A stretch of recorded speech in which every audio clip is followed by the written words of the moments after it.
Un feliz sábado, apreciados hermanos, a cada uno de ustedes. En esta tarde vamos a continuar con el capítulo 5 de este maravilloso libro titulado Cristo en su santuario.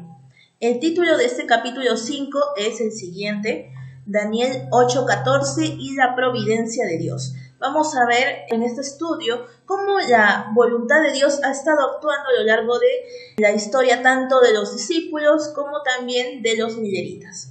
Antes de comenzar con este estudio, vamos a realizar la primera oración. Amado Padre que estás en los cielos, Señor, te agradecemos en esta tarde porque nos permites estar reunidos para poder estudiar y meditar más de tu santa palabra. Que podamos entender cómo tú diriges a tu iglesia a lo largo de la historia, que a pesar de que a veces hayan algunos chascos, pero cualquier cosa sirve para poder descubrir nuevas verdades y para que tu luz pueda seguir aumentando, Señor. Que podamos confiar más en ti y también poder difundir el mensaje a las personas que no te conocen. Gracias por todas las bendiciones, Señor, y por favor danos entendimiento y mucha sabiduría para poder comprender el tema de esta tarde. Todos sus favores te lo pedimos en el nombre de Jesús. Amén. Muy bien, ahora sí vamos a continuar con este estudio. Ya vamos a realizar estas 8 preguntas, van a ser 8 preguntas para este estudio. Y vamos a tratar de ver algunos paralelismos en la época de los discípulos de Jesús con la época de los adventistas de 1844, también conocidos como los milleritas. La pregunta número 1 nos dice lo siguiente: ¿qué verdad se enseña con mucha claridad en la Biblia? La respuesta está en la página 69 del capítulo 5 de este libro. ¿Qué nos comenta? ¿Qué nos dice este párrafo? Nos dice lo siguiente: ninguna verdad se enseña en la Biblia con mayor claridad que aquella de que Dios, por medio de su Espíritu Santo, o de su Santo Espíritu, dirige especialmente a sus siervos en la tierra, en los grandes movimientos en pro del adelanto de la obra de la salvación. Si nosotros podemos ver en la Biblia, siempre Dios ha estado dirigiendo a la iglesia de diversas formas, pero para llegar al mismo objetivo, que en este caso es la salvación del hombre. Eso lo podemos ver en el Antiguo Testamento, en el Nuevo Testamento y en esta época moderna. También en la época de 1844 del movimiento adventista, de los inicios. Entonces, esto ya está escrito en la Biblia. Simplemente es que nosotros debemos estudiar la Biblia y nos vamos a dar cuenta cómo Dios dirige su iglesia. Eso es algo que nosotros podemos entender con mucha claridad cuando leemos la palabra de Dios. Los hombres son, en manos de Dios, instrumentos de lo que Él se vale. Somos instrumentos con los cuales Dios se vale. ¿Para qué? Para poder avanzar la obra, para realizar sus fines de gracia y misericordia.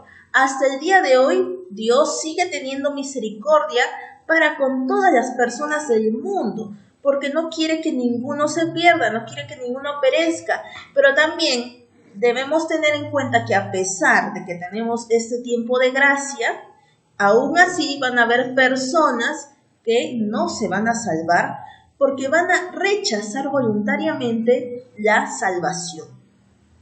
Cada cual tiene su papel que desempeñar. A cada cual le ha sido concedida cierta medida de luz, cierto grado de conocimiento, cada uno de forma individual tiene, a medida que uno se va consagrando a Dios. Si tú te consagras más a Dios, obviamente Dios te va a manifestar más verdades, pero si tú no te consagras constantemente a Dios, pues obviamente no vas a tener más conocimiento, no vas a conocer tantas verdades como aquel que sí persevera y constantemente se dirige a Dios todos los días. Adaptada a las necesidades de su tiempo y suficiente para permitirle cumplir la obra que Dios le asignó. Entonces, según también este párrafo, cada periodo de tiempo ha tenido su propia verdad. Ha habido un grado de conocimiento que las personas en general han podido adquirir en cuanto a las verdades. Por ejemplo, en la época de la Reforma, si nosotros nos remontamos allí, no sabían nada con respecto al sábado. Estaba escrito ahí en la Biblia, traducida al lenguaje común sobre el sábado, en Éxodo 20. Pero aún así, leyendo no entendían de que tenían que guardar el día sábado.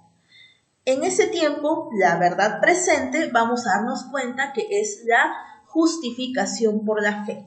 De que uno, por la fe, es justificado ante Dios, no por las obras solamente. Recordemos ese pasaje que nos dice que la fe sin obras es muerta y las obras sin fe es muerta.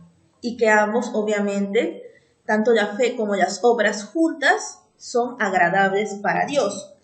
Esa verdad era para la época especialmente de la Reforma.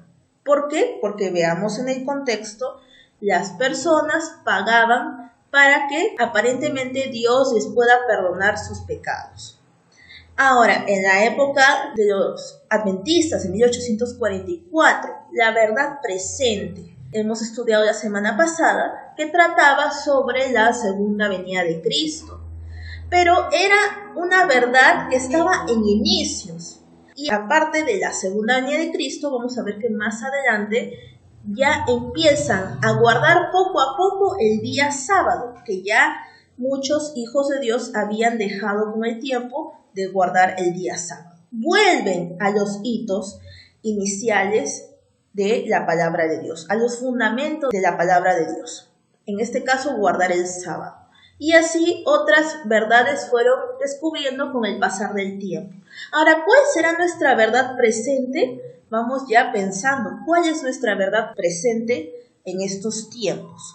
Pero esto es lo que nos está diciendo en el párrafo, que Dios en cada periodo de tiempo da cierta medida de su luz, de su conocimiento, para que uno pueda continuar y pueda cumplir con la obra que obviamente Dios mismo nos ha asignado. Vamos a continuar. Recordemos también que todo es obra del mismo Espíritu Santo también, que conmueve los corazones. La segunda pregunta, ¿qué nos dice? Los siervos de Dios, incluyendo a los profetas, ¿hasta qué punto comprendieron plenamente sus mensajes y su obra? Llegaron los profetas en cada época en la cual Dios se manifestaba. ¿Comprendieron todo lo que Dios les mostraba en visiones? Yo les pregunto eso. ¿El significado de esas visiones lo comprendían totalmente? Vamos viendo también por la historia de que tanto el profeta Daniel como el profeta Juan, que se les reveló sobre los acontecimientos finales, no lo comprendieron con totalidad. Solo lo necesario para ese tiempo en el cual ellos vivían. Juan no sabía que era la iglesia de Éfeso, la iglesia de Esmirna, la iglesia de Tiatira, o también, por ejemplo, los 7 sellos, las 7 trompetas. ¿Qué era eso? ¿Qué era eso del caballo blanco, del caballo carmesí, del caballo negro? ¿Qué era eso? Si eran puros simbolismos. Él no comprendía totalmente en su época. Igual con Daniel, las bestias que Daniel había visto. El león alado, el oso también, el monstruo horrible, espantoso. Esas bestias, ¿qué representaban? No lo comprendió totalmente. Porque es un proceso de la historia y nosotros ya estamos en la etapa de la historia que es representada por esa bestia monstruosa y espantosa, la etapa también del cuerno pequeño que está en la cabeza de esa bestia espantosa. Imagínense todo lo que implica el estudio de las profecías de Daniel y de Apocalipsis. Eso no lo comprendió Daniel en su tiempo, porque eso es para nuestros tiempos. En estos tiempos ya nosotros sabemos lo que significa y ya estamos a las puertas de que se cumpla cada parte de la profecía.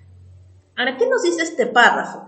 La respuesta también está en la página 69. Yo he dado una pequeña introducción, pero vamos a ver qué nos responde este párrafo. Pero ningún hombre, por muy honrado del cielo, alcanzó jamás a entender plenamente el gran plan de redención, ni siquiera apreciar perfectamente el propósito divino en la obra para su propia época. No se comprendía con toda claridad el propósito de Dios en cada periodo. No lo comprendían las personas. Mientras iban vivenciando ciertas pruebas, también ciertos logros en cuanto al avance de la obra, ya entendieron cuál era el propósito de Dios. ¿Por qué algunos apóstoles morían? ¿Por qué otros quedaban vivos? Ya poco a poco fueron entendiendo el por qué, pero mientras iban pasando por esas pruebas, pero también por esos logros. Los hombres no entienden por completo lo que Dios quisiera cumplir por medio de la obra que les da para hacer. No comprenden en todo su alcance el mensaje que proclaman en su nombre. Hasta el día de hoy hay muchos hijos de Dios que no comprenden con toda claridad el mensaje que están dando. Hay otros que sí lo comprenden porque están más en comunión con Dios, pero hay otros que no comprenden con mucha claridad el propósito de la obra que se está haciendo, el mensaje que se está predicando. Pero eso a medida que uno va orando y va pidiendo al Espíritu Santo, ya va entendiendo el propósito, el porqué de las cosas. Ni siquiera los profetas que fueron favorecidos por la iluminación especial del Espíritu comprendieron plenamente la importancia de las revelaciones que les fueron confiadas. Ya les comenté de Daniel, les comenté del apóstol Juan, que a pesar de que estuvieron llenos del Espíritu Santo, no comprendieron con mucha claridad lo que les fue revelado por el mismo Dios. Su significado debía ser aclarado de siglo en siglo, a medida que el pueblo de Dios necesitase la instrucción contenida en ellas. ¿Se acuerdan de ese versículo que dice, Daniel sella las palabras de este libro?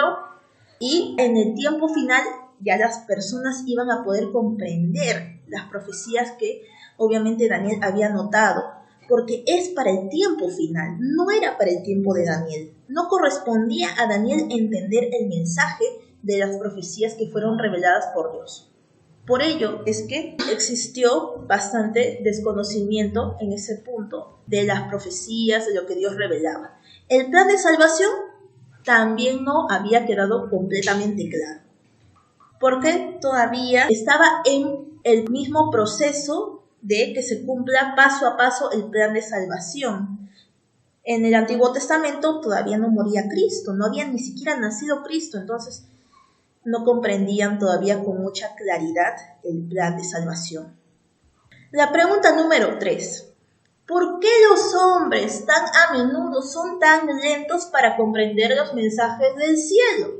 ¿Por qué, a pesar de tener ojos, a pesar de tener oídos, las personas no ven ni oyen, como dijo Jesús?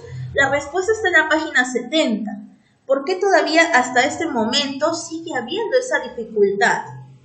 Aunque la mente finita de los hombres es inadecuada para penetrar en los consejos del infinito o para entender plenamente el desarrollo de sus propósitos, que ellos comprendan tan nebulosamente los mensajes del cielo se debe con frecuencia a algún error o negligencia de su parte. ¿Qué quiere decir? Sabemos de por sí que el ser humano tiene una mente finita. No puede el ser humano jamás tratar de comprender lo que Dios piensa o los planes de Dios por completo, ¿no? Porque Dios es infinito. Comparemos esta verdad con respecto a la deidad, la Trinidad, el Padre, el Hijo y el Espíritu Santo. Hasta el día de hoy hay personas que no comprenden con claridad cómo es eso de que son tres personas y que a la vez es Dios y que han existido desde la eternidad, que no tienen acaso origen, no tienen un principio. Hasta el día de hoy ninguno de nosotros podemos comprender con mucha claridad qué es lo que implica eso. Pero por fe creemos de que eso pasó, de que tanto el Padre, el Hijo como el Espíritu Santo existen desde la eternidad. Entonces, si es un poco la confusión con respecto a ese punto, imagínense de todo lo que se comprende en la Biblia, todas las verdades que están en la Biblia. Entonces, el ser humano jamás puede tratar de querer igualar en pensamiento a Dios, porque eso es imposible. Hay un gran abismo entre la mente de Dios y nuestra mente finita. Ahora, si tú no comprendes, aunque sea 1% del mensaje que está en la palabra de Dios, es porque tú no estudias constantemente, es porque tú no oras, es porque tú no pides que el Espíritu Santo te ayude a comprender la palabra de Dios. Es por tu negligencia. Por ello es que no se comprenden muchos de los mensajes de Dios. A menudo la mente de la gente y hasta de los siervos de Dios está tan cegada. ¿Por qué motivo podría estar cegada la mente de todas las personas y también de muchos que dicen seguir a Dios? ¿Por qué? Porque están cegados debido a las opiniones humanas, las tradiciones y las falsas enseñanzas de los hombres. Uno tiene que evaluarse. ¿Estoy dejándome llevar por las opiniones de las personas, por el que dirán? ¿Estoy dejándome llevar por las tradiciones que siempre he realizado en mi iglesia, que siempre he estado haciendo en mi casa, por las tradiciones? En vez de investigar si eso es correcto o no es correcto, si eso está fundamentado en la palabra de Dios o no. ¿Me he dejado llevar por las falsas enseñanzas de los hombres? ¿Me he dedicado el tiempo para estudiar, para comparar con la Biblia si es o no es correcto? Entonces, si nosotros hiciéramos el estudio concienzudo de la palabra de Dios, podríamos entender bastantes cosas. Y si estábamos engañados, poder salir de ese engaño. Que solo son capaces de captar parcialmente las grandes cosas que Dios ha revelado en su palabra.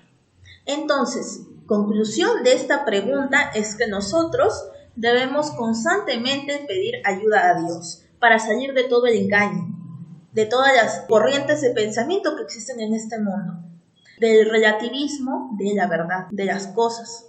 Es que ahora se piensa que como la verdad es relativa y cada uno tiene su propia verdad, entonces nunca vas a poder llegar a la verdad. Esa es una creencia del mundo.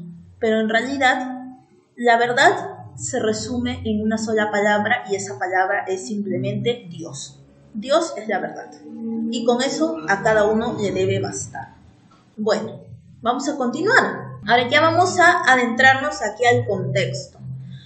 Pregunta número 4 nos dice lo siguiente: aunque el mensaje proclamado por los discípulos de Jesús era correcto, ¿qué los condujo a los conceptos erróneos que finalmente provocaron su chasco? Está en las páginas 70 y 71. Primero, antes de leer este párrafo, ¿cuál fue el chasco de los discípulos de Jesús? Cualquiera puede responder. El chasco de los discípulos de Jesús fue de que ellos querían que Jesús tomase el reino, fuese el nuevo emperador de Israel para hacer sucumbir al imperio que dominaba en aquel entonces mundialmente, al imperio romano. Querían de que Jesús fuese exaltado como rey de Israel, pero a nivel mundial. Pero se chasquearon porque Jesús vino justamente, como decía el profeta Isaías, ¿a qué? Para ser llevado como cordero al matadero. Y Daniel decía de que a la mitad de la semana se le quitaría la vida al Mesías. Y ya indicaba el tiempo cuando iba a ser quitado el Mesías. No decía que el Mesías iba a reinar, sino que iba a ser muerto.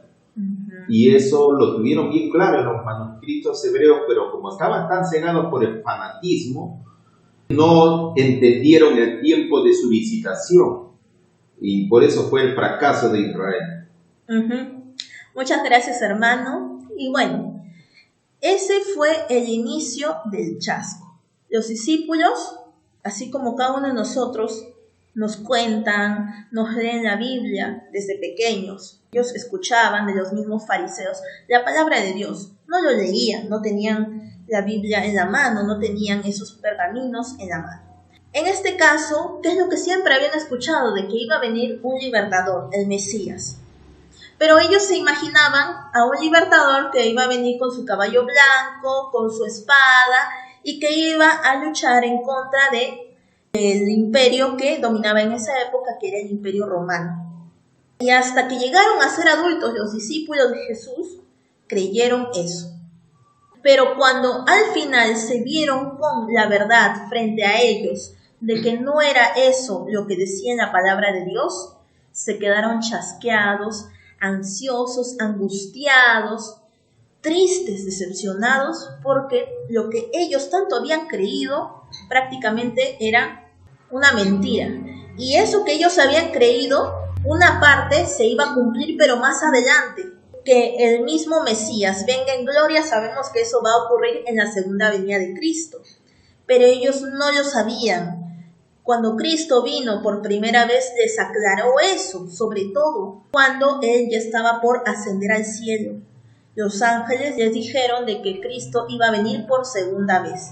Ahí recién supieron de eso y fue el inicio de que el Evangelio se esparció a todas las naciones. Bueno, vamos a ver qué nos dice este párrafo.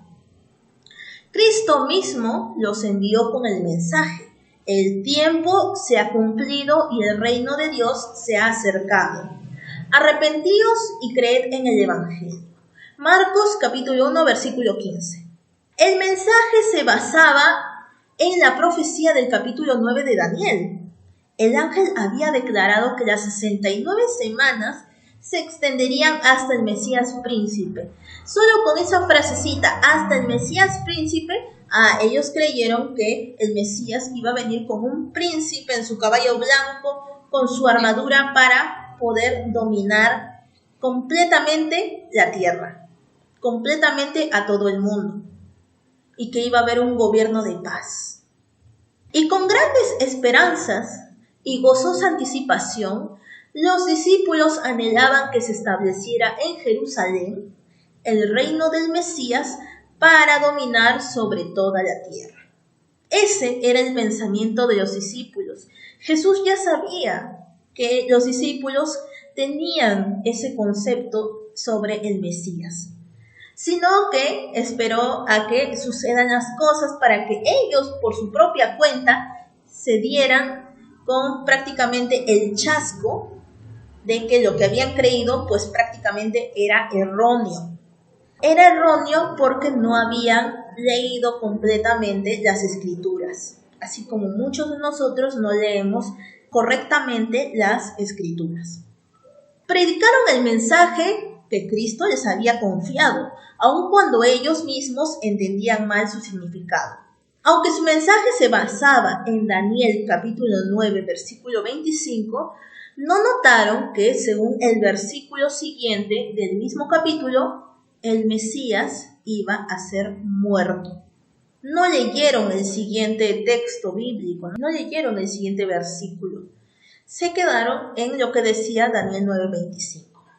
Desde su más tierna edad, la esperanza de su corazón se había cifrado en la gloria anticipada de un futuro imperio terrenal, y eso cegaba su entendimiento con respecto tanto a las especificaciones de la profecía como a las palabras de Cristo.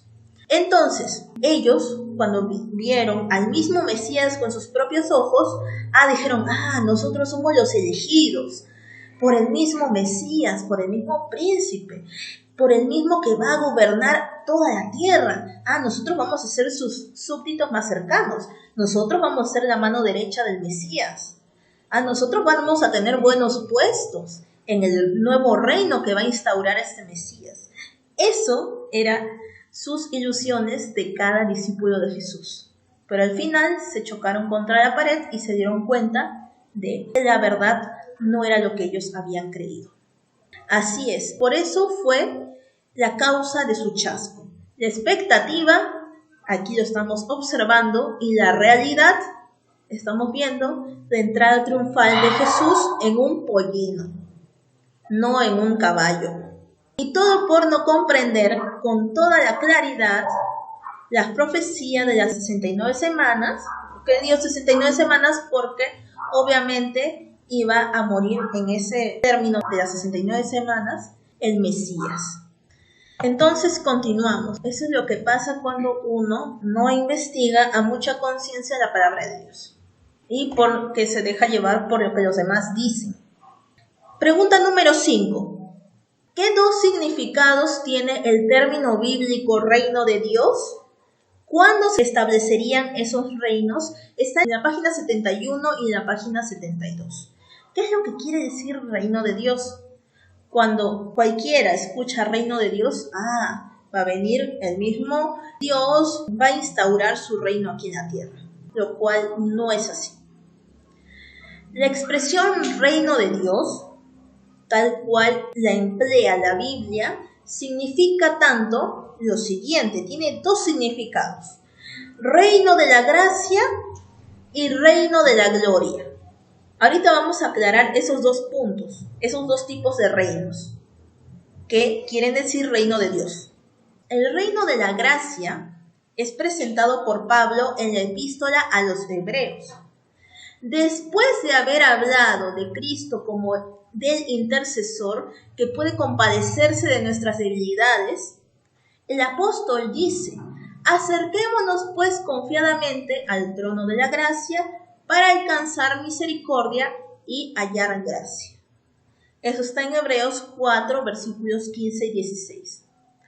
El trono de la gracia representa al reino de la gracia, pues la existencia de un trono implica la existencia de un reino. Uno sin lo otro no puede ser. Entonces, si hay un trono es porque hay un reino. Trono de la gracia es porque hay un reino de la gracia. En muchas de sus parábolas, Cristo emplea la expresión el reino de los cielos para designar la obra de la gracia divina en los corazones de los hombres. Entonces, en conclusión, actualmente vivimos en el reino de la gracia. Es cierto, el reino de los cielos está aquí. ¿Qué quiere decir? Que actualmente Dios nos está brindando en este tiempo su gracia, es decir, que tú confiadamente puedes acercarte al Padre para pedir perdón por tus pecados, y Dios te puede perdonar los pecados y ya obviamente no vuelves a cometer los mismos errores.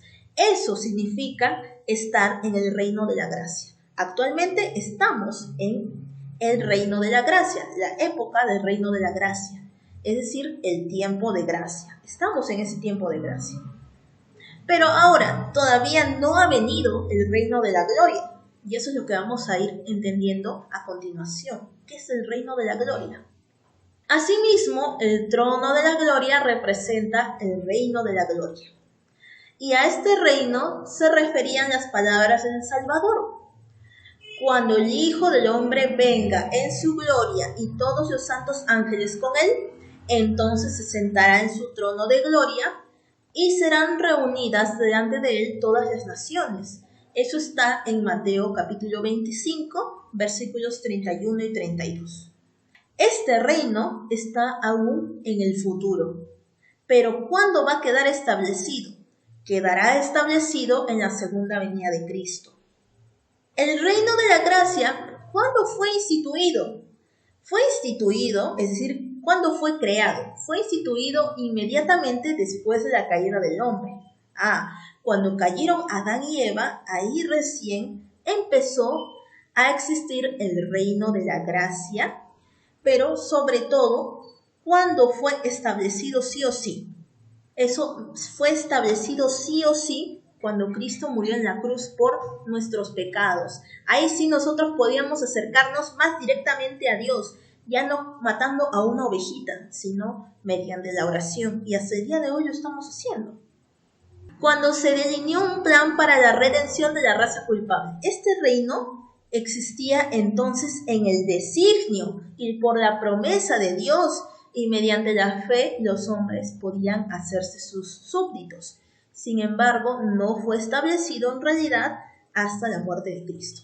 Era una promesa del reino de la gracia. Era una promesa que se dio a Adán y a Eva cuando cayeron. Era la promesa de que ese reino de la gracia iba a venir a este mundo. Y eso, ¿cuándo ocurrió? Cuando Cristo murió por cada uno de nosotros. Y ahora sí nos podíamos acercar directamente a Dios para que Dios pueda perdonar nuestras faltas y no seamos condenados, porque la paga del pecado es muerte, mas la dádiva de Dios es vida eterna en Cristo Jesús. Ahí se cumplió ese texto bíblico. Sexta pregunta, ya nos falta poquito. ¿Qué método usó Jesús para lograr que sus discípulos tuvieran un correcto entendimiento de su misión y su obra? Sabemos que los discípulos se chasquearon no entendieron completamente el propósito, la misión de Jesús. Pero ya después que Jesús murió, ahí recién trataron de pensar, reflexionar, ¿por qué pasó esto si supuestamente había venido el reino de Dios? Lo que no se percataron es que el reino de la gracia ya estaba empezando a funcionar, sino que ellos querían ver un reino físico, un reino material. Vamos a ver cómo Jesús les hace dar cuenta del error en el que estuvieron.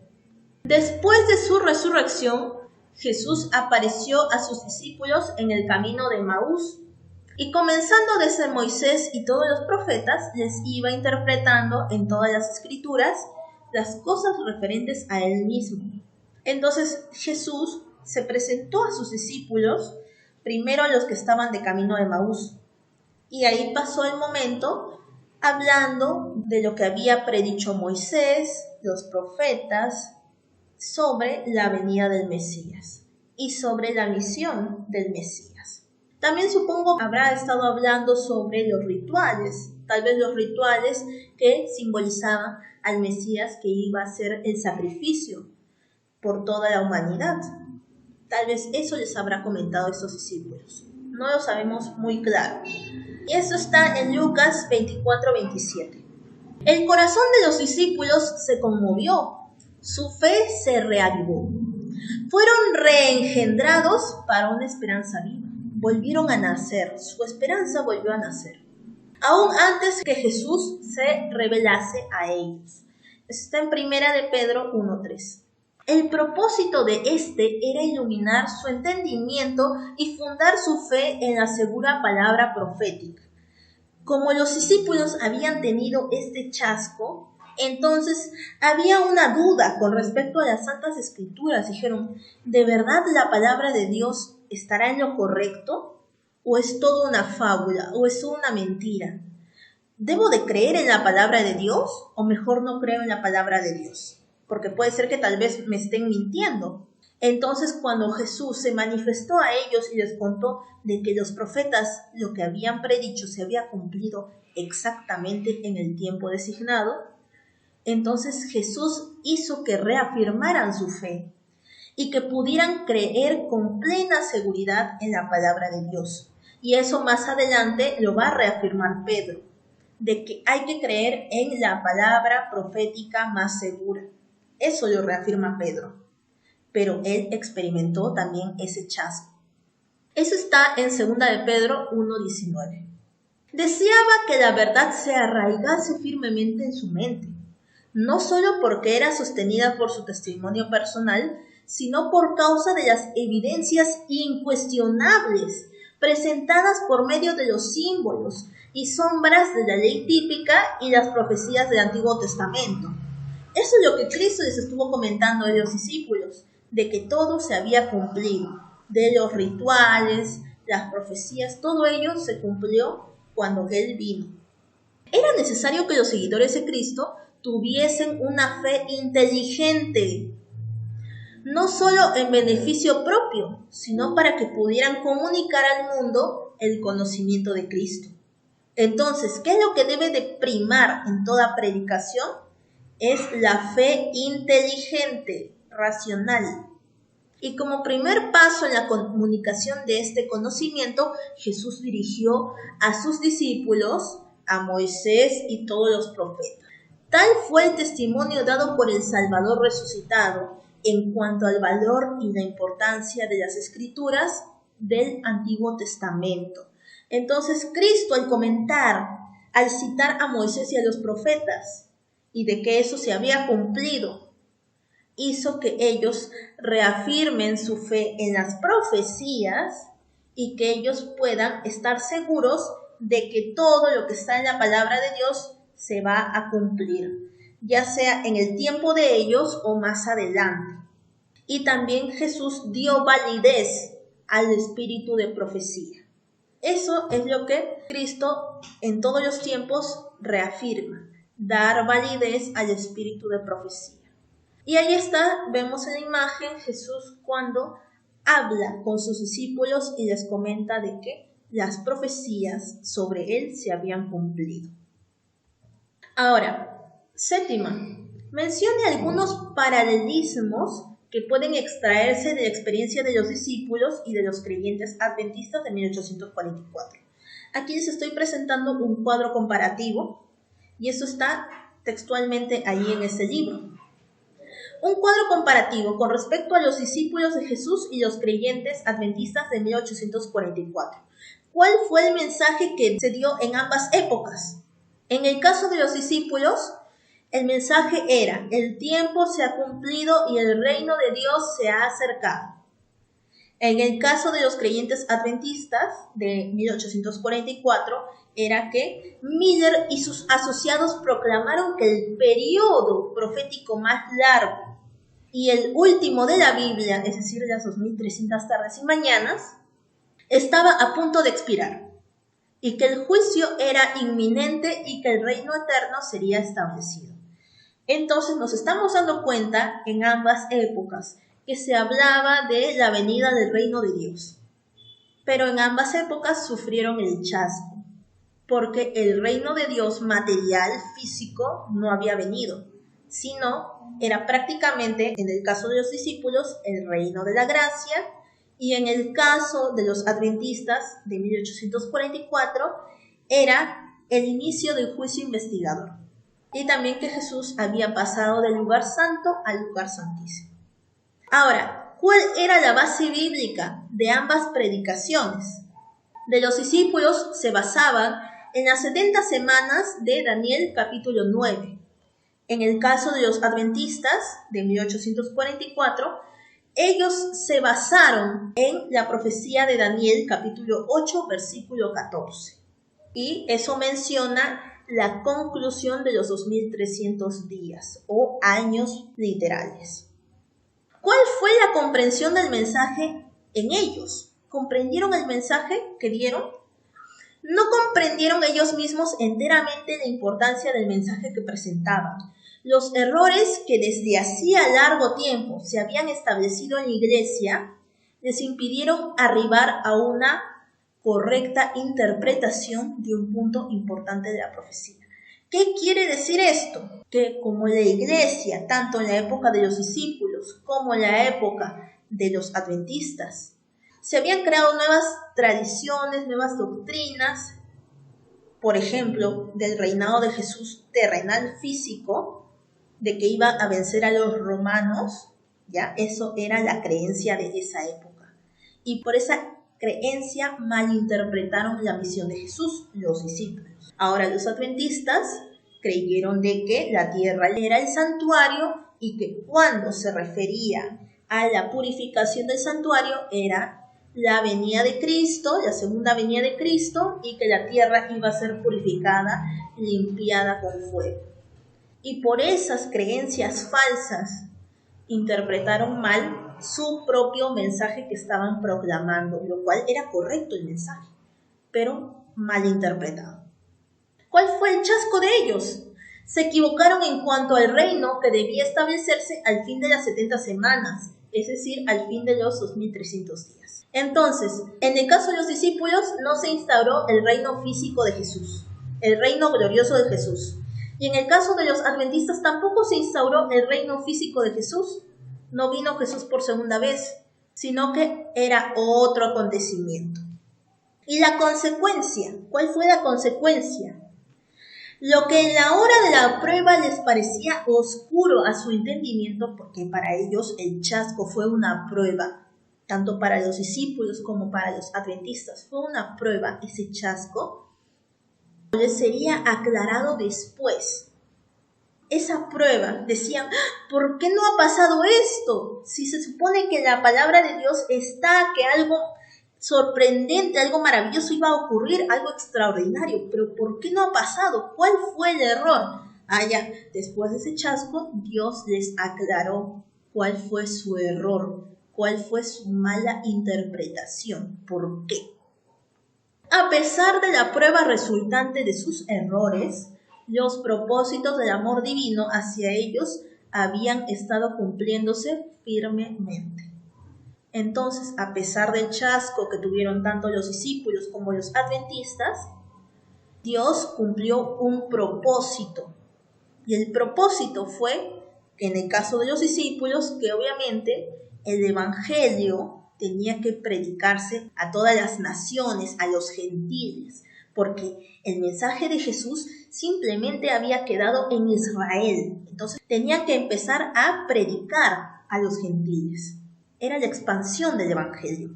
En el caso de los creyentes adventistas, también tenían que difundir el evangelio con rapidez y aparte poner en aplicación aquellas verdades que no habían estado obedeciendo. Uno de ellos es guardar el día sábado. Ellos guardaban el domingo. El mensaje pro salud tampoco lo guardaban. Y así muchos otros mensajes fueron instaurando y aplicándolo en sus vidas. Y sobre todo en la iglesia como creencias fundamentales. Entonces Dios cumplió sus propósitos. Y ahí vemos la comparativa, los adventistas predicando, en este caso Guillermo Miller, y los discípulos de Jesús predicando. Y ya esta es la última pregunta. Las lecciones, siempre es importante sacar la enseñanza, las lecciones a partir de todo acontecimiento. ¿Qué dos lecciones vitales aprendieron los desilusionados adventistas en 1844? Eso está en la página 76. Vamos a ver qué nos dice este párrafo. Esta prueba revelaría la fortaleza de aquellos que con verdadera fe habían obedecido lo que creían ser la enseñanza de la palabra y del Espíritu de Dios. Entonces, esta prueba, obviamente, los hizo temblar a todos los adventistas. Les hizo tomar una decisión, o quedarse en el movimiento adventista, o retirarse. Entonces, aquellos que sí verdaderamente estaban fortalecida su fe en la palabra de Dios, en el Espíritu Santo y en lo que estaban creyendo, permanecieron allí, no se fueron. En cambio, los que estaban a media caña, a medias tintas, se habían vuelto parte de ese movimiento adventista, los que estaban así a medias, tibios, obviamente rápido se fueron. Dijeron, ¿para qué me voy a quedar aquí? Mejor regreso a mis antiguas costumbres, hago de mi vida lo que quiero, ¿no? Ya no voy a perder el tiempo siguiendo estas creencias, siguiendo a este Dios que no ha venido por segunda vez. Entonces ahí se vio una gran separación. Como están viendo en la imagen, el trigo y la cizaña. Ese fue un zarandeo en esa época. Ahora en nuestra época también estamos siendo zarandeados continuamente. Ella les enseñaría cómo solo tal experiencia podía hacerlo, el peligro de aceptar teorías e interpretaciones de los hombres, en lugar de dejar a la Biblia interpretarse a sí misma. Muchas veces nosotros creemos en las interpretaciones de las personas, pero hay que dejar que la misma Biblia hable por sí sola, que la misma Biblia nos dé los cálculos que nosotros necesitamos, que la misma Biblia se interprete por sí misma. Entonces, eso es lo que nosotros debemos hacer. La perplejidad y el dolor resultantes de su error producirían en los hijos de la fe la corrección necesaria. Ellos sufrieron mucho, estaban muy tristes, desilusionados, decepcionados tal vez, porque no solo ellos habían creído erróneamente, sino que ese mensaje mal interpretado lo habían difundido a las personas y muchos se habían apartado. Eso fue una gran tristeza para estos adventistas. Pero a pesar de esta tristeza, de este dolor, ellos se dedicaron otra vez al estudio y a corregir los errores de interpretación que tuvieron. Los inducirían a profundizar aún más el estudio de la palabra profética. Aprenderían a examinar más cuidadosamente el fundamento de su fe y a rechazar todo lo que no estuviera fundado en la verdad de las Escrituras, por muy amplia que fuese su aceptación en el mundo cristiano. Entonces, no hay que dejarse llevar por lo que la mayoría de las denominaciones, por lo que la mayoría de los hermanos o la mayoría de las personas creen, porque puede ser erróneo. ¿Qué debes tú hacer? Estudiar, y si algo que tú has creído, en lo que tú has creído, no está de acuerdo a la palabra de Dios, tienes que rechazarlo. Así sea difícil para ti, pero tienes que hacerlo porque no estarías a favor de lo que dice la palabra de Dios.